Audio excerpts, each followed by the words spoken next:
Okay, this is going to be a walkthrough solution to the MECC case Bullseye Curling. So this is a case all about curling. We have this nice map here, this yellow release area, and we will curl an item down here. It will land on a given square, and the value, the points we get, is indicated by the number in these squares. So a nice visual here, and this case is all about kind of manipulating addresses, rows, and columns. Okay, so let's get right into it. I'll do the bonuses first. How many cells make up the shot release area, i.e. the yellow area? So the way I like to do stuff like this is click the top corner, shift click the bottom corner. Then if I press 1, hold control and press enter, it will put a 1 into all of those cells. And then in the bottom corner I can see that the count is 636, or the sum will also work, is 636. So that's our answer, 636. Okay, next up, how many cells in the point scoring area have values greater than 0? So for this, we can just use the count formula. So count will count all numerical values. So if we just count and highlight this area, we'll get how many numerical values there are, and that is 765. Okay, next up, how many purple cells are in the scoring area? So if we come to this scoring area, we just want to count the purple cells. We can see that what identifies these is the number 3. So again, there's a fair few number of ways to do this. The easiest and perhaps slightly manual way is to just press Control F and search for 3. If we have an area highlighted while we do that, we can click Find All and it will tell us how many there are. So there are 252 cells found in that area. I could press Control A to highlight all of them, and then if I close this out, you'll see I've only highlighted the purple. The count is 252. That is our answer, 252. Just for instructional purposes, if you wanted to do it with a formula, you could say equals sum of minus minus, open brackets, this equals 3, close the 2 brackets, and you'll also get 252. What that's doing is just saying, does it equal 3? It'll give me a true or false, converting it to ones and zeros, and then summing them up. So it's summing a load of ones for where that's true. Okay, one row on the curling pitch tab has the same total ice point value as its number. What is the number of that row? So we basically want to sum up each row here and compare that to the row numbers here in column A. So I'm just going to get rid of these marked cells that we made earlier, and I'm going to say equals sum of an area here, and if I drag that down, we'll get kind of the sum of each row, and we want to know where that equals the row number, and luckily we are given that here on the left, so we can say, does that equal this? That's going to give us trues or falses. If we put a minus minus, it might be easier to read. It will convert it to ones and zeros. We need to wrap the whole thing in brackets though to do that. And if we drag that down, wherever there's a 1, and we can see that pretty clearly here, that's our answer, and that is row 18. So 18. Okay, let's delete that out. So we're nice and neat. The last bonus relies on question 7, so let's do all the questions.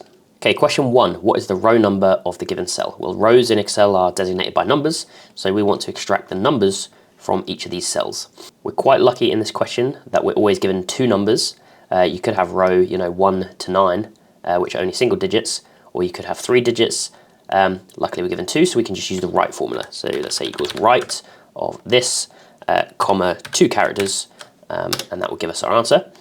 Later on in the case, we're not going to be so lucky to have these 2 characters, so I'm going to give you a couple of other ways to pull out numbers now. The first is to use regextract, which is quite an intimidating formula, but essentially you just type a text and then comma, what pattern do you want? And the pattern for digits, and you always need to do this in quotation marks, is \D, and you put a plus to say any number of digits, and that will spill out the numbers, and will also work for where you have 1 number, 2 numbers, 3 numbers, as many as you like. An alternative way is to use the row formula. So we're asking the question, what's the row of the cell? Well, we can just type equals row of a cell. Now, the only problem with this is it's giving us the row of the actual cell we're clicking, G51. So I could do that anywhere in the spreadsheet, and it's just going to give me the row that I'm currently on. Well, I want the row of a given cell, so you need to also use an indirect formula. So if we say indirect, it's saying don't take the cell we're on, but take the name of the cell as what we actually want to do it on. So that will also work for columns and rows, and it doesn't matter how many digits you have. We will use that later on in this case. So that was a long question 1, lots of information. You didn't need to complete it, but it will be useful for later. Okay, question 2, what are the column letters? Again, we're lucky, we're always given 2 column letters, so here we can use the left formula instead. We want the left of this text. How many characters do we want? That's 2, and there we go. Okay, level 3, what is the column number for the given cell? So this is where we aren't always given two letters, so we can use our indirect trick. So let's say equals column of indirect this cell. So what's the column of BU36? And there we go, that's question 3 done. Okay, question 4. How many points would a stone in the given location score? So essentially what we want to do is look at BW30 in our map. So we can type it up here, BW30, that's one way to navigate to a cell. We are in this cell here, this 3. So the answer would be 3. So how do we do that with a formula? Well, we have a hint to kind of take the row and column number and then use an index. An easier way is to just use the indirect formula again. So instead of using row or column of indirect of the cell, we can literally just type indirect of this cell and it will tell us what is in that cell. So if we just take this cell here, L158, and I type hello, L158. So let's type L158. So if I would say equals indirect of this cell here, it will give me that hello, it will give me what's in the cell. So I want to do that, but also look into this curling pitch tab. So to do that, you can add a tab name. So if I say equals a cell in here, you'll see we get this syntax equals curling pitch, exclamation mark, and then the cell name. So what I can do is I can say equals indirect and put my curling pitch in quotation marks, and then use an ampersand to add on the location, and that will give me what is in that location for the curling pitch. I think that's a little bit easier than doing what the hint suggests, which is indexing. I will show you that method as well though, so let's just drag that down, and here's our answers.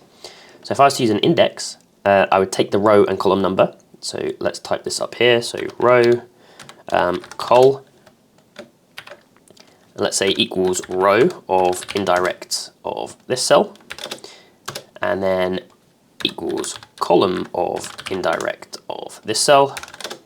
So if I drag that down,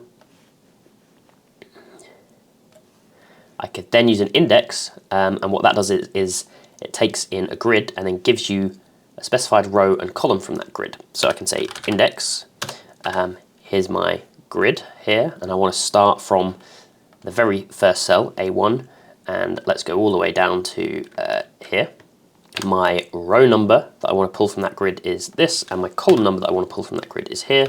So that will also give us the same answer as this column here, but I actually need to lock, I forgot to lock my cells, so let's lock that curling pitch with F4, and if I drag that down, you'll see that the two numbers here are the same for the points. I find the first method much easier, just indirect the cell rather than figuring out row, column, and the other stuff. So that's the method I'm going to use for the rest of the case because it's easier.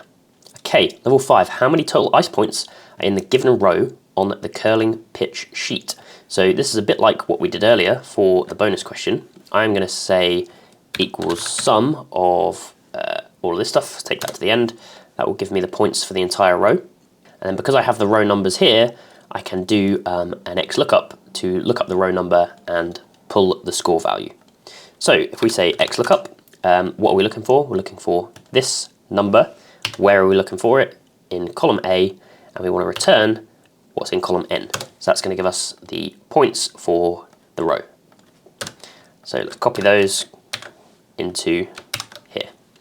Okay, level 6, we are starting to curl. So we are throwing the stones to the right with a given power, and the row is never going to change here, so they're just going to move to the right.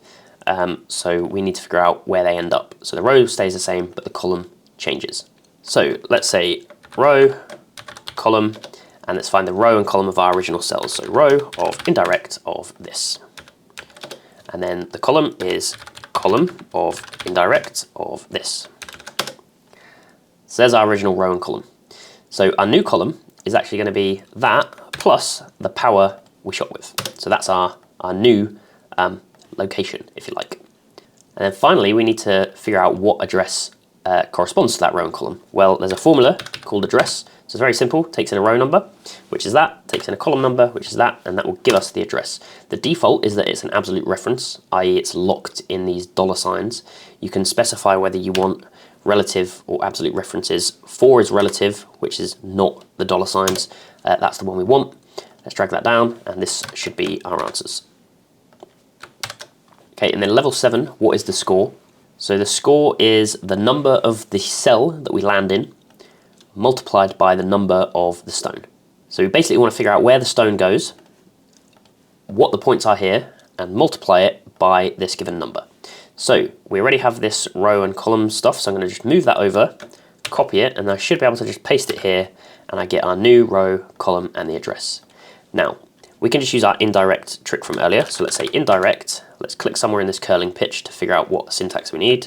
So we need to put that into quotation marks, use an ampersand, and then give us our address. So that's going to be the number in the cell, and we need to times it by this number here. So that is our points. So if we drag that down, that is level 7 done. So let's copy these answers, put them in, and that was quite quick. So let's just recap that. I'm taking the row of our start cell, the column of our start cell, plus the power that we throw it with. So that will give us the row and column that we land in here. I'm using the address formula to determine what the address is for that row and column. Then I'm using an indirect to say what is in that location in the curling pitch tab. And then I'm multiplying it up by this number. So with level 7 done, it means we can do the final bonus, which is what's the difference between the highest scoring stone and the lowest scoring stone. So we can say equals max of the answers in level 7, which is here. So that's the biggest one. And then we can minus off the smallest one, so minus the minimum of those values. And that should be all of our answers. So yeah, nice case. I hope you enjoyed, and I'll see you next time.